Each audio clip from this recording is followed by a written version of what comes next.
بسم اللہ الرحمن الرحیم۔ السلام علیکم۔ پلیز چینل کو سبسکرائب کریں، ویڈیو کو لائک کریں، شکریہ۔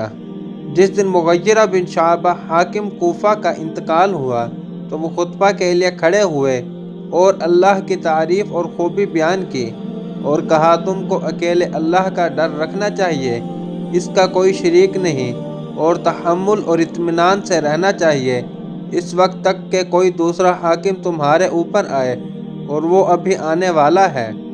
پھر فرمایا کہ اپنے مرنے والے حاکم کے لیے دعائے مغفرت کرو، کیونکہ وہ مغیرہ بھی معافی کو پسند کرتا تھا۔